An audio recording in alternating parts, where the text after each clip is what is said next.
Jesus citou muitos provérbios diante da multidão, também na sinagoga, quando ensinava, e eu quero refletir um pouquinho hoje sobre um desses provérbios, que está em Marcos, capítulo 2, do versículo 13 até o 17. Veja que interessante a chamada que ele faz para um homem segui-lo. Este homem é Mateus, também chamado de Levi, um coletor de impostos, um homem muito odiado pela comunidade, porque ele acabava cobrando além do que Roma exigia, eram coletores de impostos que enricavam às custas da pobreza das pessoas. O imposto era obrigatório e Jesus então chama esse homem para segui-lo.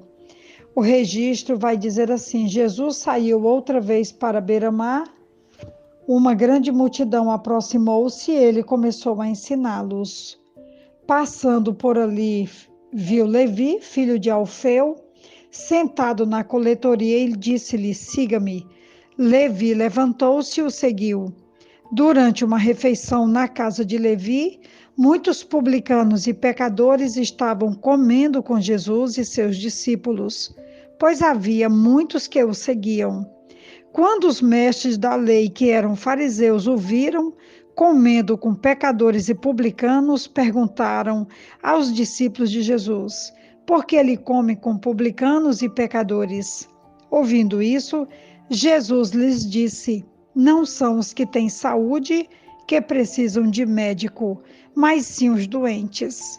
Eu não vim para chamar justos, mas pecadores. O coletor de impostos era um leproso social.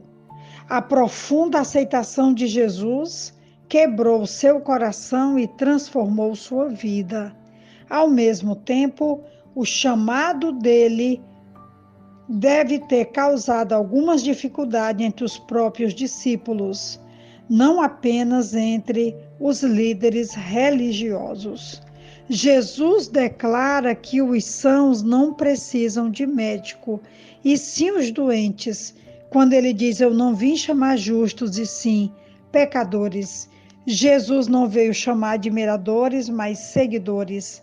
O maior paradoxo da eternidade é que o reino de Deus é para pecadores, como vai declarar em Mateus 9:13.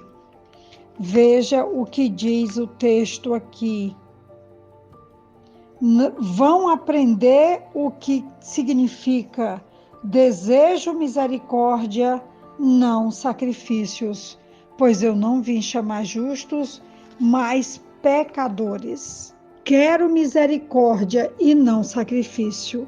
Ao quebrar paradigmas e aproximar-se dos excluídos socialmente, Jesus nos aponta que Deus não está interessado em uma religiosidade ritualística baseada em sacrifícios, e sim em uma espiritualidade que vá ao encontro dos outros e os escute em suas angústias, que expresse bondade e misericórdia para com eles. A frase grifada aqui, quero misericórdia e não sacrifício, é uma citação de Oséias, capítulo 6, versículo 6 do Antigo Testamento.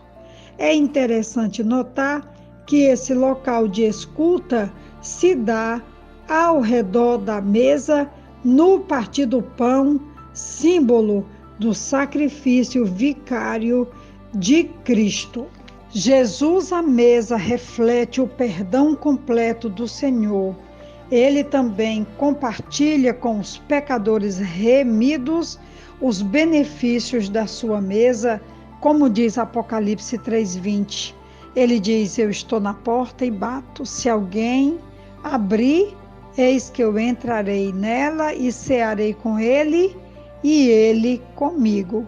Jesus aqui na chamada de Mateus, ele está declarando que ele deseja que a sua prioridade da missão é alcançar todos os pecadores que desejem conhecer a graça e o poder maravilhoso de Deus. O problema dos fariseus era que, embora seguissem os rituais do judaísmo com grande precisão, o coração deles estava endurecido, frio e sem misericórdia. Então Jesus os despediu com um desafio: aprendei o significado das palavras de Jeová. Misericórdia eu quero e não sacrifícios. Embora Deus houvesse instituído o sistema sacrificial, ele não queria que os rituais se tornassem um substituto para a justiça interior. Deus não é um ritualista e ele não se agrada de rituais divorciados de piedade pessoal que se tornou tão comum na vida dos religiosos do tempo de Jesus e continua tão presente na vida dos religiosos do século XXI, que impiedosamente não contemplam a compaixão, a misericórdia e o apreço pela vida da outra pessoa. Jesus, então, está aqui nos ensinando com esse provérbio que os bons não precisam de médico, mas os doentes precisam, e ele veio para os doentes, não para os bons. E aqui a conclusão em Mateus 9,13, quando ele vai dizer para os fariseus que eles têm que aprender o que significa misericórdia quero e não sacrifício, porque eu não vim chamar justos, mas pecadores.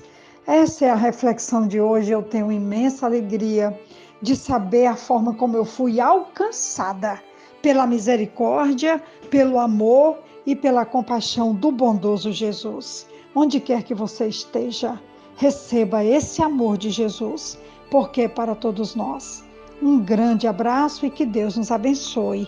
Continue nos abençoando. Amém.